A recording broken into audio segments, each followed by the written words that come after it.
Hello and welcome to round 4 of the World Othello Championships in Tokyo. You're watching a game between Yoko Sano and Ayumi Norimitsu, two of the women who are competing for the women's world title. They both have been off on a great start, 2 wins out of 3, which is excellent.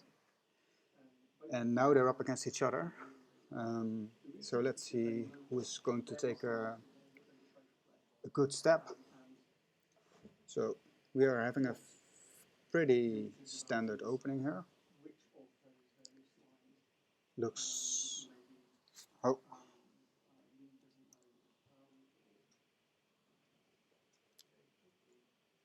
looks like Ayumi's out of book though, because she's taking some time now.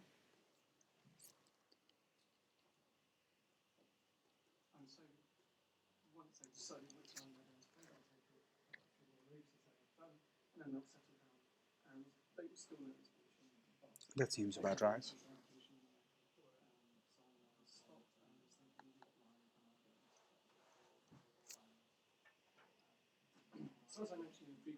From time to time I will be switching to the larger live Othello stream, just so that it's a bit easier to get a good overview on the board. But right now we're still in the opening, so let's get back. See how the ladies are doing.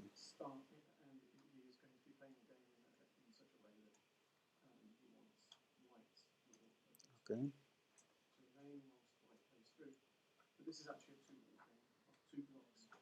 So this all looks pretty even still.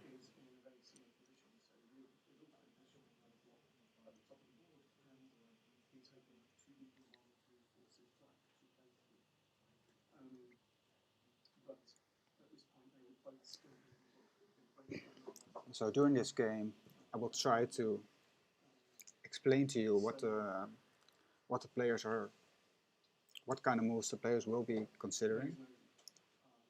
I will try to predict what moves they'll make. It's quite possibly that I'm wrong about that, but I'll give it a go.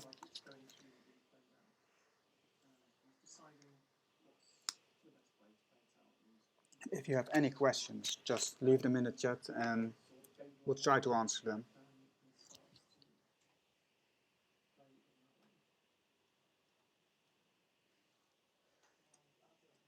So let's go to the big screen here. There's a move.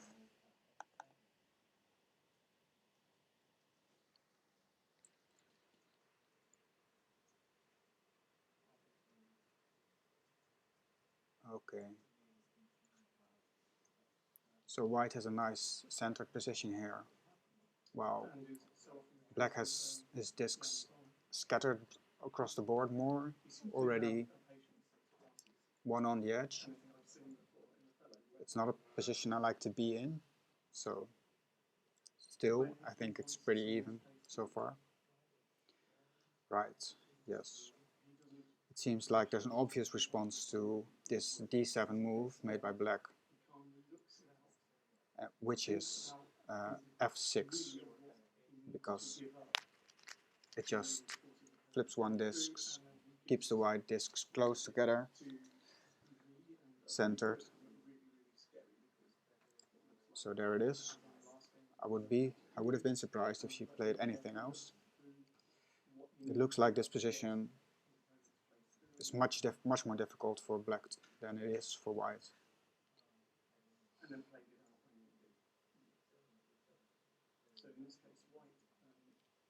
So what would be a good move here to play for black? It's actually already getting a bit difficult. She went with d8, which again gives white a pretty straightforward response by just playing e8 or possibly f8.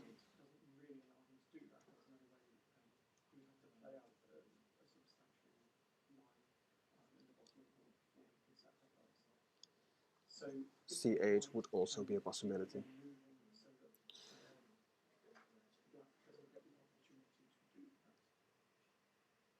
So black opened up play at two of the edges now, which is the west edge and the south edge. And usually it's better not to.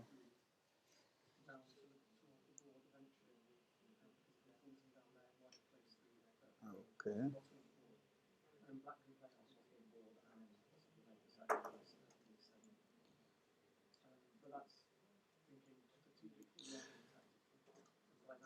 So black obviously thought that through, since it was played very quickly. Seemed like a smart combination of moves. So it's up to white again to find a nice white move here. The only one seems to be d8, but then there's a disadvantage to that move because it gives black a really nice quiet move at c7. So c8 will be followed up definitely by c7, which is why white might consider making another move first.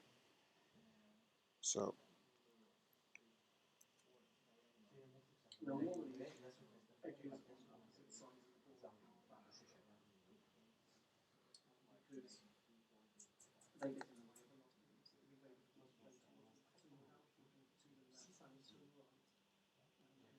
there it is, c8. So c7 is now likely to follow.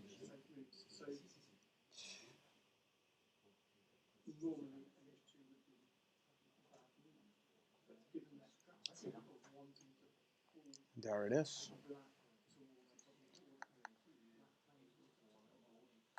So what should white play now?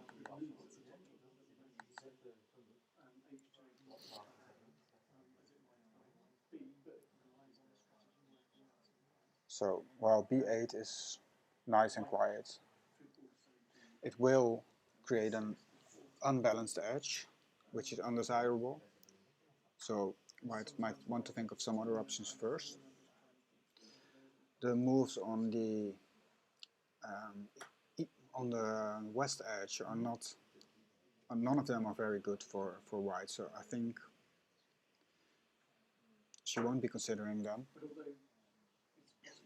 So white needs to be looking at the eastern part of the board for its moves. So she found one there, which is b4.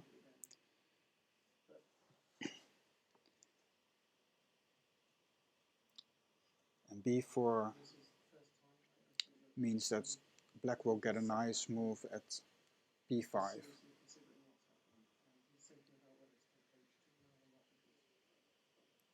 And I think she will probably play that.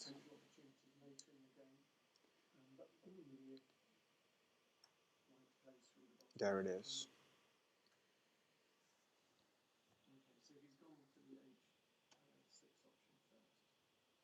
So who's leading in this position? Let's take a look.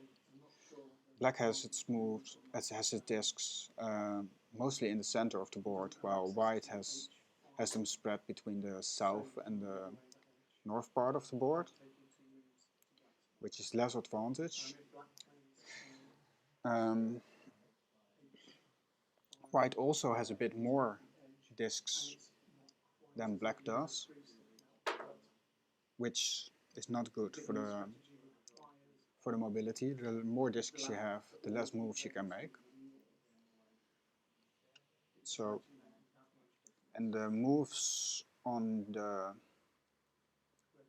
west edge played out nicely, I guess, for black. So the moves white has there are not that great. It seems maybe that's, oh, there's another move. a6. So I would say this position looks a lot better for black than it does for white.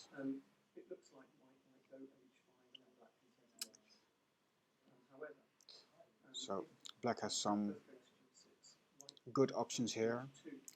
She could play c2 or she could play b3.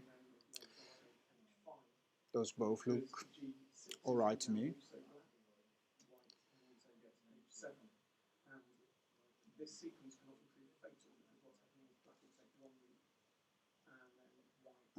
A3 could be considered, but I think it would be best for black to leave the east edge alone for the moment.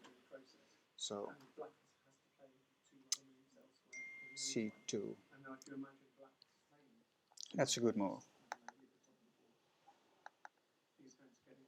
Back to the table.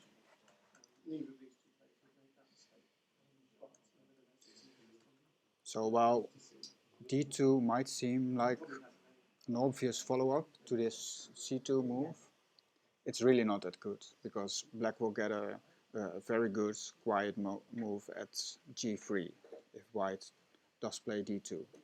So she'll need to be looking for other options.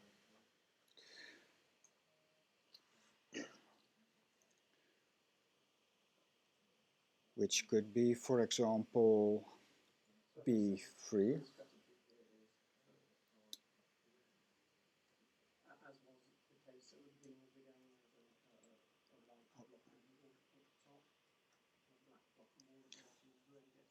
So she did play d2, which is unexpected, because now black gets a really nice move at g3, which I would be surprised if she doesn't play.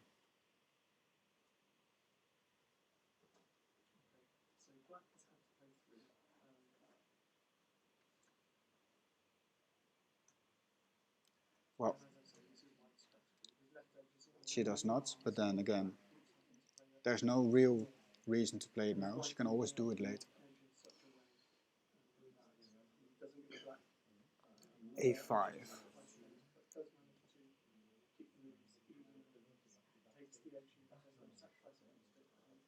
So black chooses to play out the east edge of the board first and then save move g3 for later.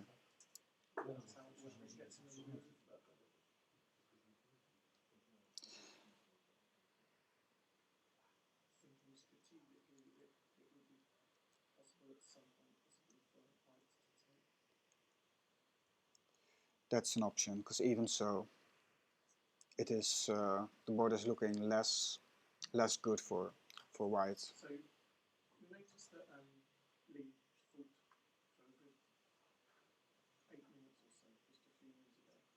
Okay.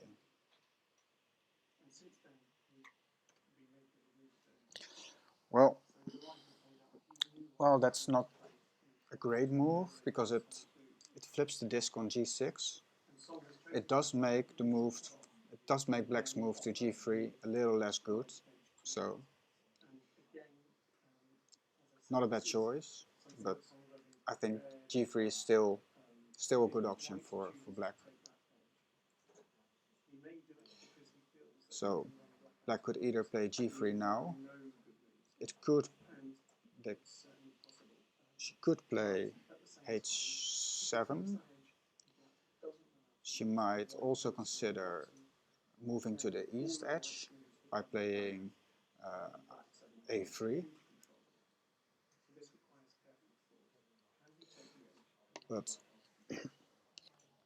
I think it would be wise to not do any further moves on the east edge at this point in the game, and just get that g3 move first.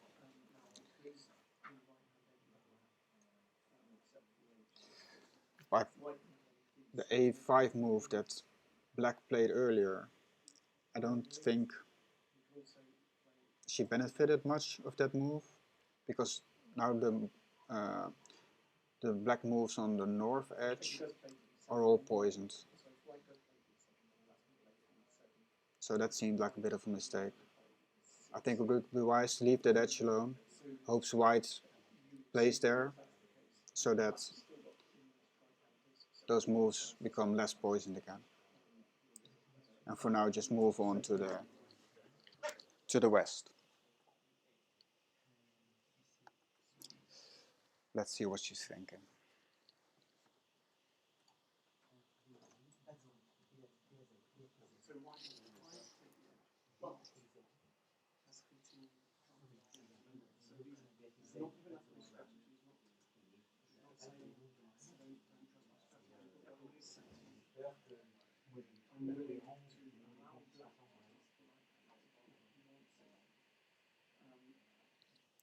Okay.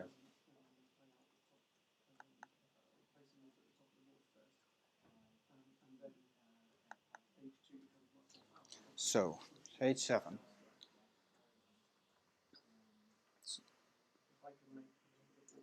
That should force white to make a move in a different region, because h4 and h6 don't really have a point in playing them. Black will just take the edge, and then white's left with the same options again. It's better to keep those options open, because in a later stage of the game, then it might be beneficial to play there. And if you do it now, that benefit really isn't there. So I think white should leave that region alone for now and move on. There aren't really any very good moves, but white could consider something like b8 or c1, something that doesn't really flip all that much discs. Just try to hang on in there. And wait for black to make mistakes, because it's really not a very good position for white, I think.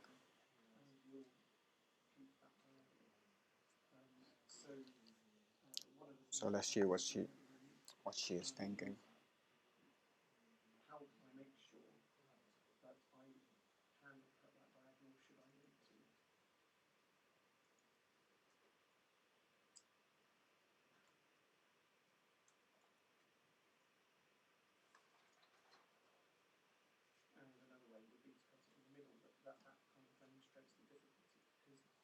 Okay. So white chose to play a4, which is a loud move. It flips more discs than you'd like. And black still has that quiet move to g3. So if she plays that now, white will be almost entirely out of moves. And still there is no real need to play it directly. Black could choose to play, for example, b6 first. And that's exactly what she's doing.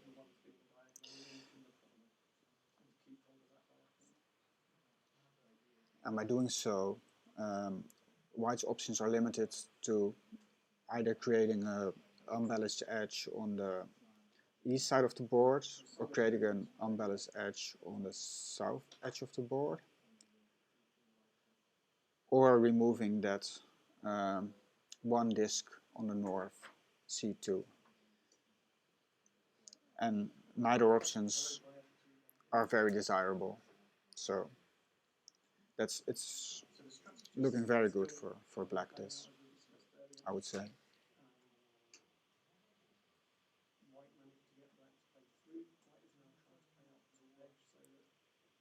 And she's always got that one move to g3.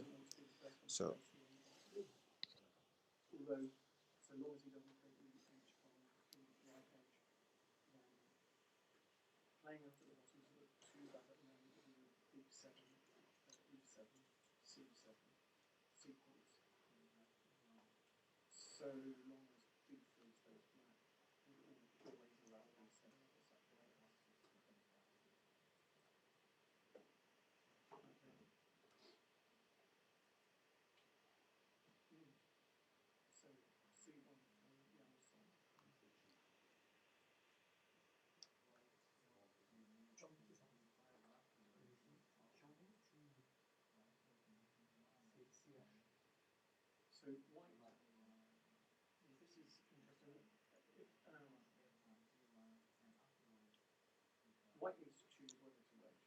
Okay, so it's B8, which means that there's an unbalanced edge on the south now. But black can't really directly profit from that, but might be at a later stage in the game. Black can still play G3 now, and possibly should. Another thing black could do here is play A3, and white would have to answer by playing A2. And then black doesn't play B3, which might seem like the obvious move to do, but instead move to the south edge and play F7. White will be forced to take that edge as well, and then black can attack the unbalanced edge by playing B7. So that's a series of moves that I think would work out very well for black if she thinks of this. There's other ways to win, of course.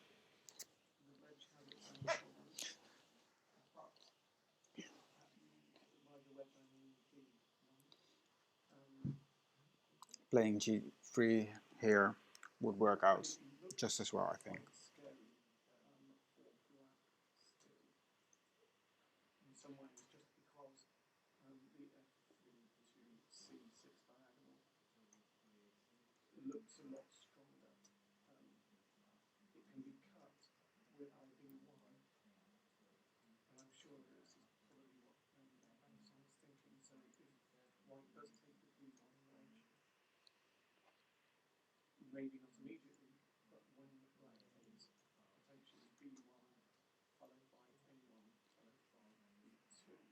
So Yoko is taking her time here, considering the different options. Will she play A3? Possibly.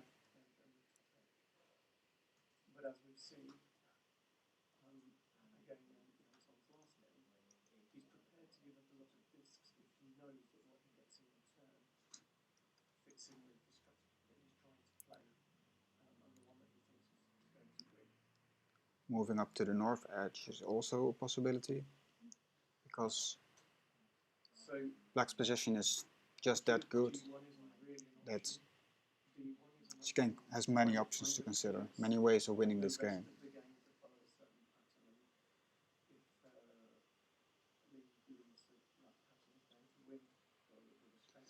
It shouldn't be too hard for her to find a way to win. It may be that she's just looking for the best one.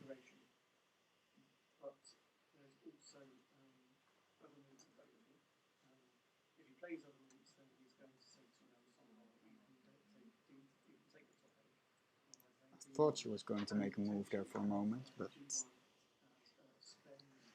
then she didn't.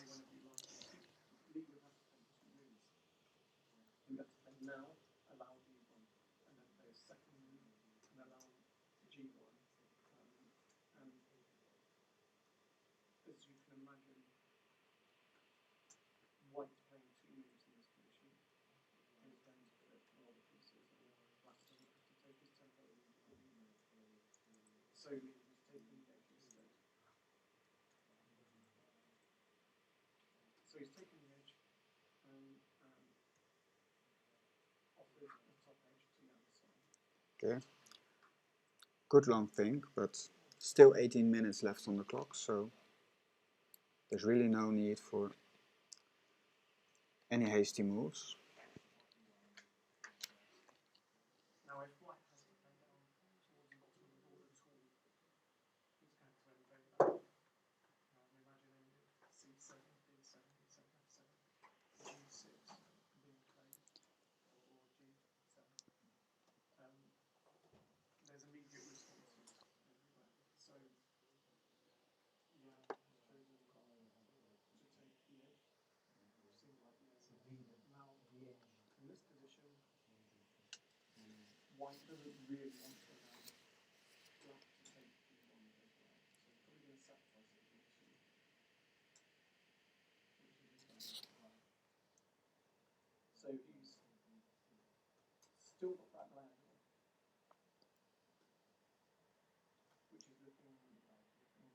So if Yoko-Sano wins this game, she has 3 wins out of 4, which is really good.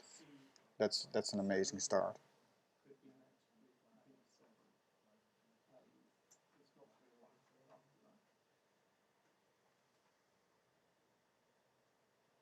Okay, we've got a move there. That's not the first one I thought of, but good work.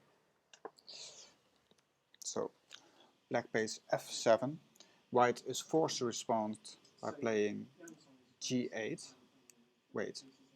Black played f8. G is forced to respond by playing g8. And then likely, black will follow up by playing b7. No? Yes, she is. Which gives her parity in that region. Now, I think it would have worked out even better if she started by playing a3, because then there would have been an unbalanced edge. But this is pretty good as well, I guess.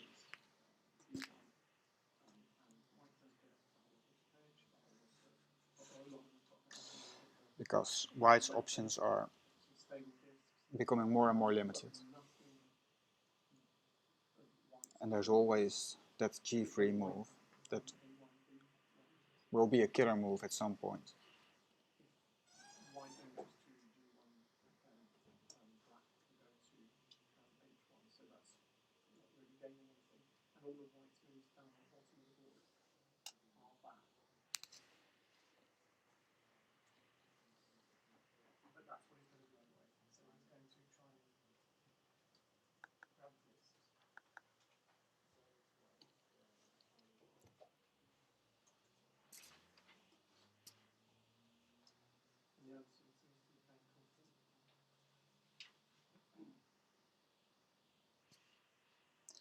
It's pretty hard for white to find a good move at this point, I must imagine.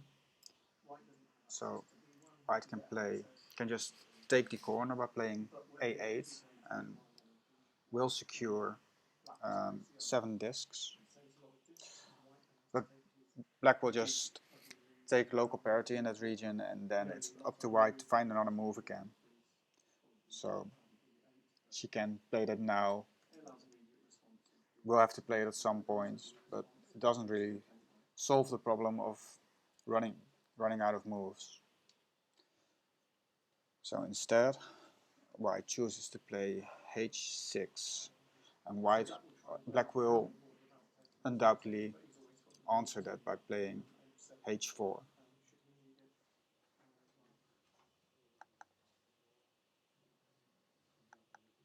There it is.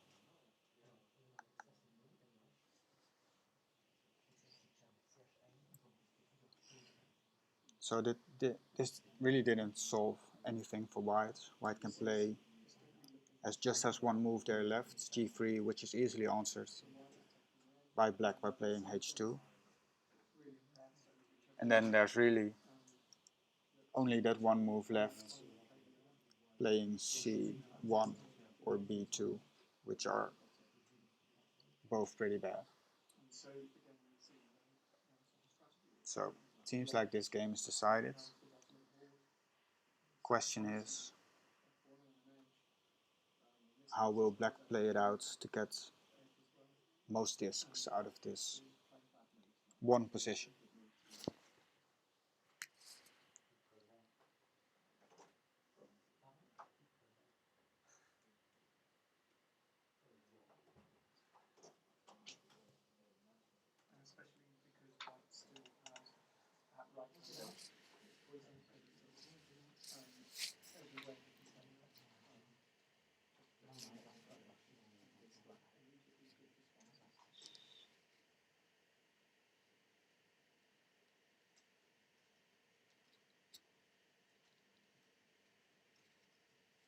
Okay.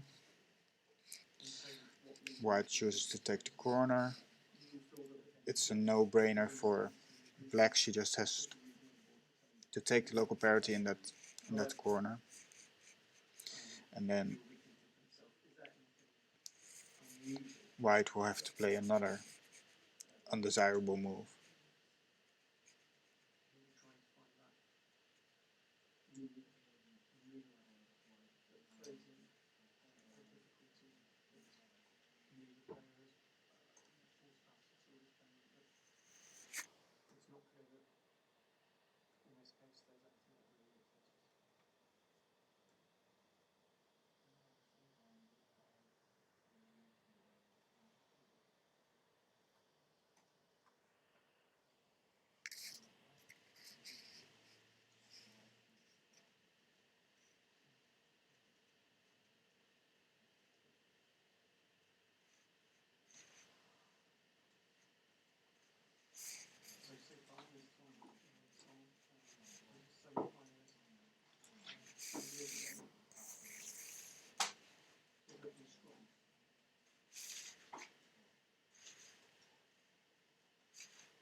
Okay, white's playing c1. Now, black could easily follow that up by playing e1, I guess. Yeah, that will work.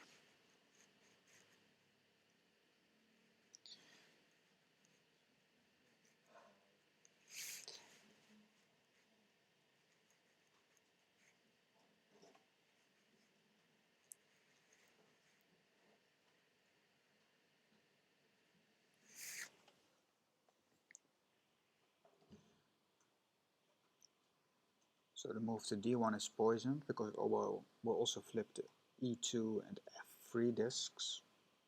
Still, it's not that bad. Then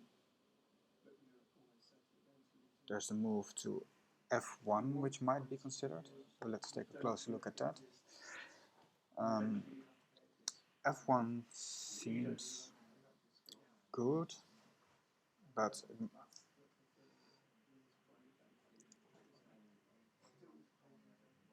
it does take away the opportunity for black to play g3 at a later stage, which makes e1 better, I guess. Also, white could play g1, making the game just a little bit more complicated. While in this phase of the game, so with playing out a winning position, I think black just wants to keep it simple. So, e1, that sounds about right.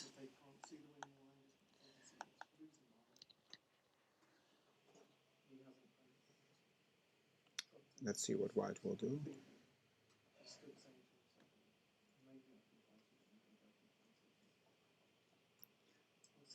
Seems like d1 and f1 are the only options, but in either case, black will just follow up by taking the edge, leaving white without any further moves on that edge, and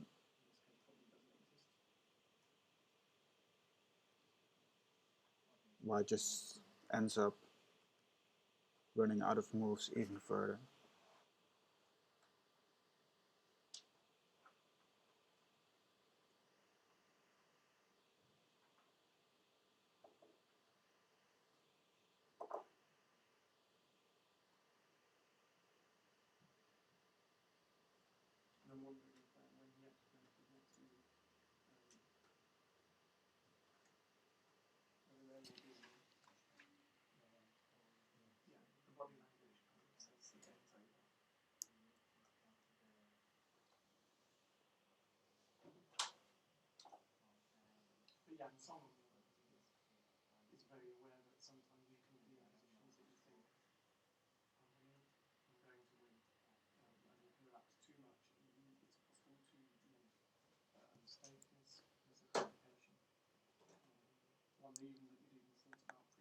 So white's taking its time here, but there's really only 3 moves to consider. She can play g3, which will be followed up by likely by playing h2, or d1. She can play f1, which will be followed up by playing g2. Or she can play d1, which will be followed up by black's b1. I'm not even considering g7, because black will just play d1 and easily take the corner. So there's no point in even considering that. I don't think she will be.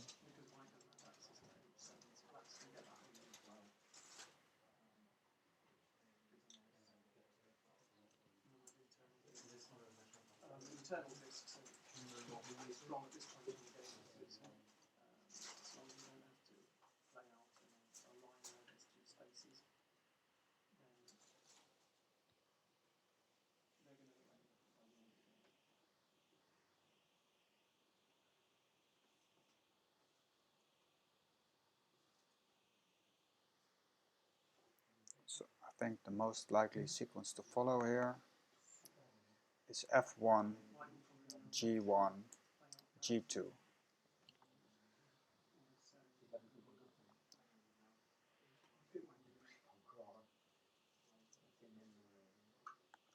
But it won't be, again, it won't be a challenge for black to win this one, I think.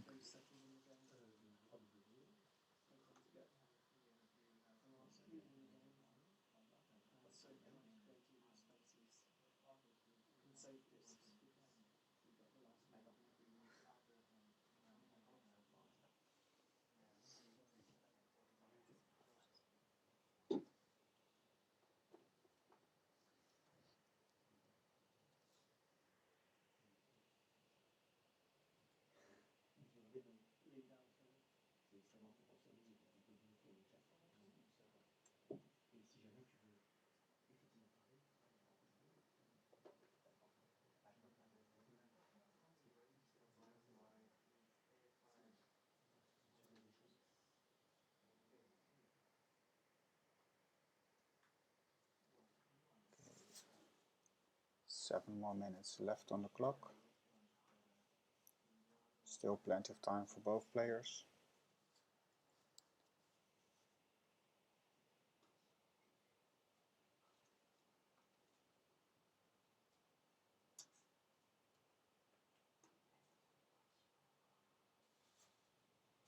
Okay, d1.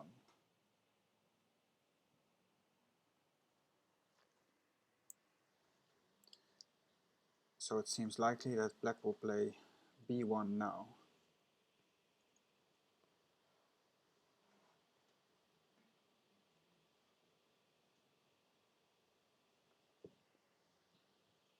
And what white might be thinking of here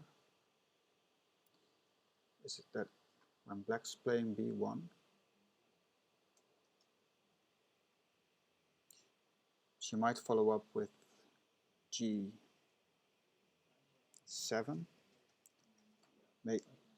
taking the diagonal, and might be able to keep it. I don't know if that works out. Let's take a closer look. So b1, g7, black could play b3, white would play a3,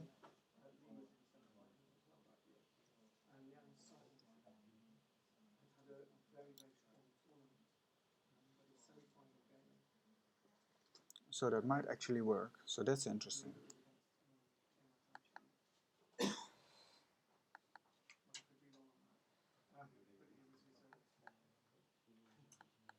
So this is something to watch out for black.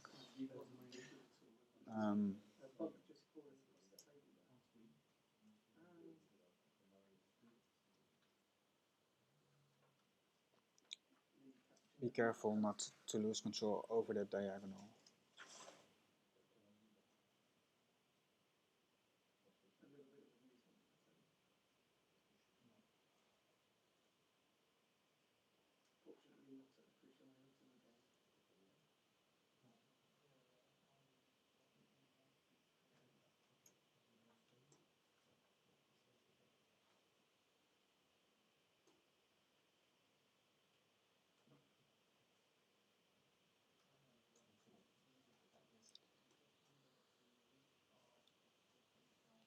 So are there any other moves that... What moves could black be considering in this position? I think b1 is the most obvious. Then there's g1, which works out just as well. It's likely to be followed up by white playing f1 and then black's forced to take the entire edge. But it will be balanced. Not that an unbalanced edge is necessarily a problem for black after playing b1. I think black should be much more worried about losing control over the diagonal. Then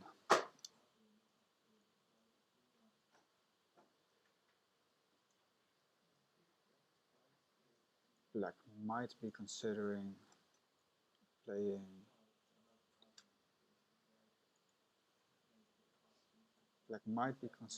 playing b2 here, which would be interesting.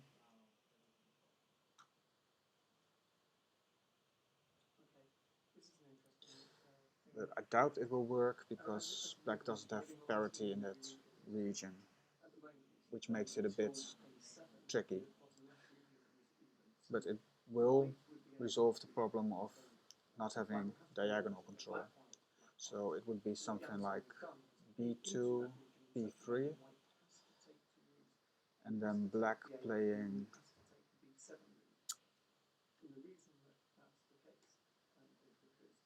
b2, b3,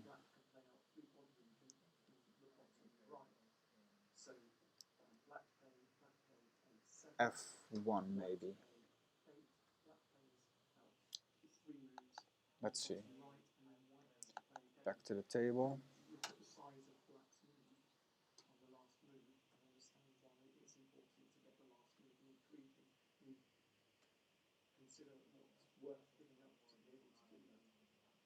So another nice game from Jan Song there, looking very, very strong. Looks like he could go a long way in this tournament. So this is obviously not very easy. She's taking a good long time to think about it, not do anything rushed.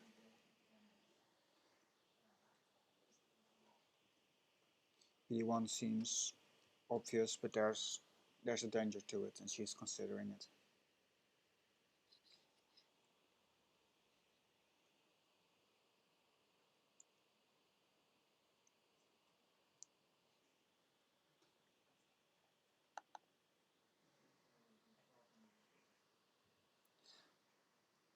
So let's take a look at another alternative. Black could maybe play g3 here, which leaves white with mostly options in the northeast corner and all flipping a whole lot of discs. So after g3, white could play either f1, flipping almost everything, or play g2, which isn't working because black gets a nice quiet move to h2, or play g6,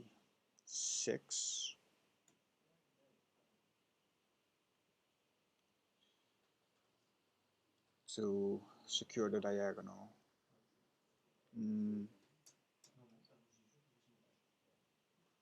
Let's see, does that work?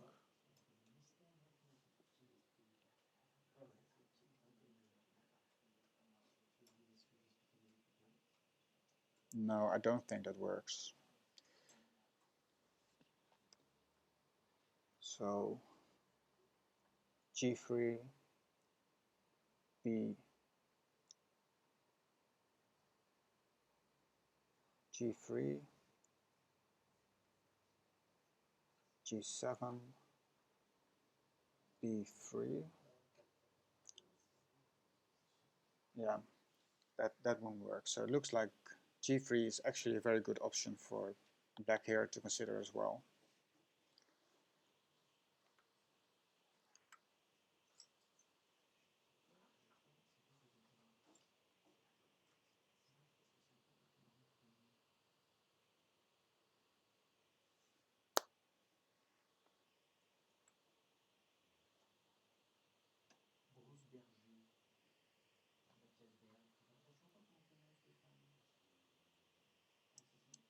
7 minutes left on Yoko's clock.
So obviously this is not as easy as it looks. Black is definitely in a good position, leading position. White's options are very limited, but black needs to be careful because every mistake at this point of the game can turn it completely around.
Okay, interesting move.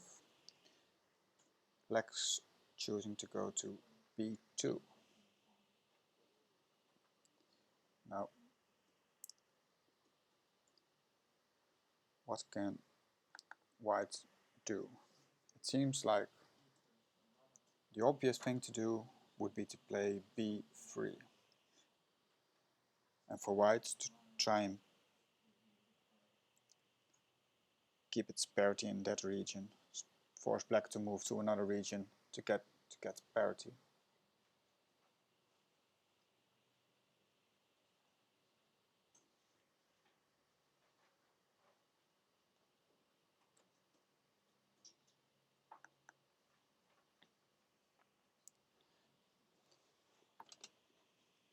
If white should choose to not play b3 but f1 instead, or g3 instead, black will just play out parity in the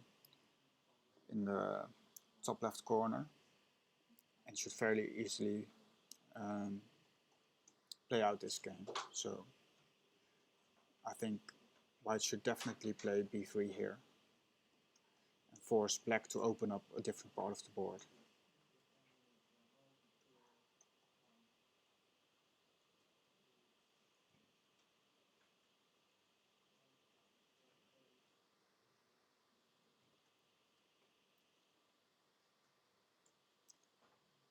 Very interesting endgame here. Both players have less than 5 minutes left on their time.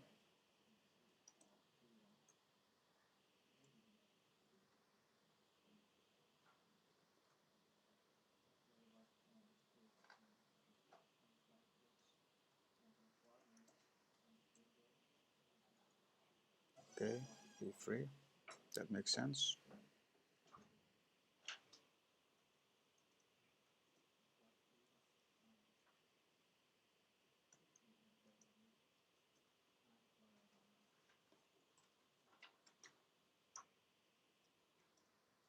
So what I think black should do now is not play in that same region, but move the play somewhere else by playing, for example, g3 or f1. Because white will otherwise just have parity in that region, which will make it very difficult for black. Well, looks like Yoko's thinking differently. She's going with a3, so all the more interesting.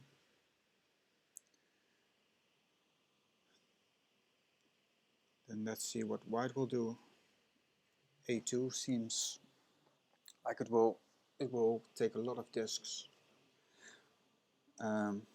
and leave black with a troubled region in the top, because it's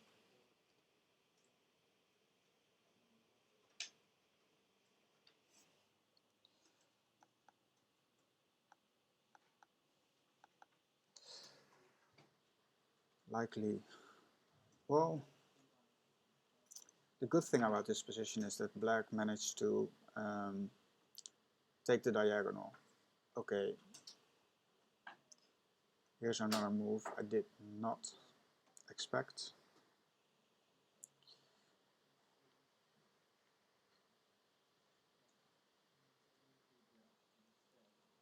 So I think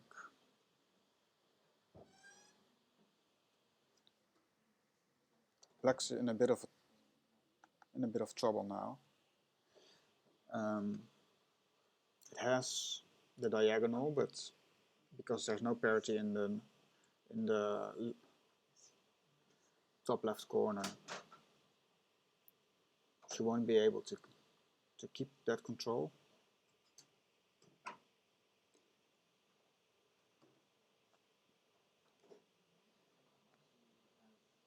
So she does have a move to g3, but white will then play in the top right corner because it's a parity region.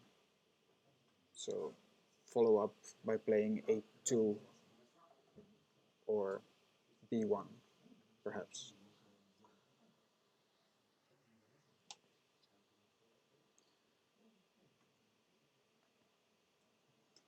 But for now black's only option seems to be g3, which is what she is playing. Now see what white will do. I'm thinking b2 and a2 will both work out nicely. So this game is turning around completely. Very interesting.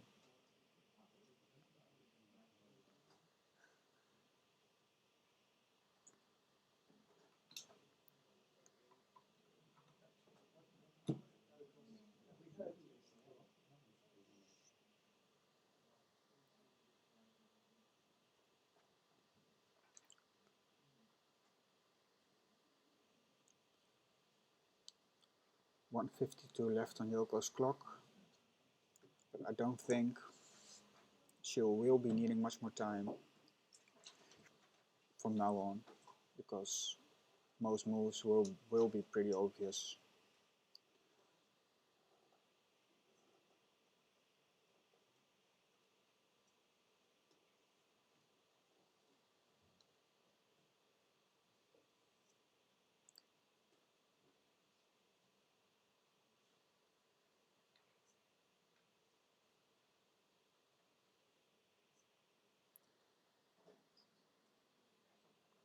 So I'm thinking white's probably considering b1, either b1 or a2 at this stage,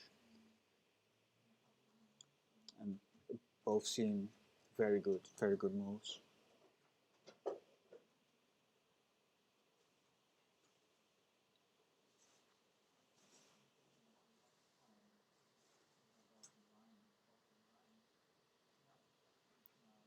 .145 left on the clock. She will have to be making a decision soon. And she's going with A2, taking a lot of stable discs. Black is in real trouble now. Should probably take the corner by playing A1. Black will answer by playing B1. Black will take the edge by playing G1, and white will most likely take the diagonal. So, oh no, not take the diagonal, that's not working. We'll play G2. So, G1, no, we were getting G1, H2,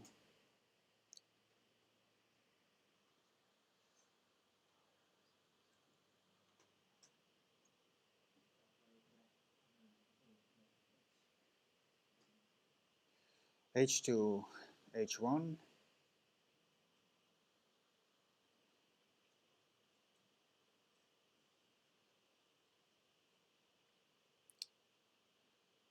G2, G7, H8, which seems like a win for white.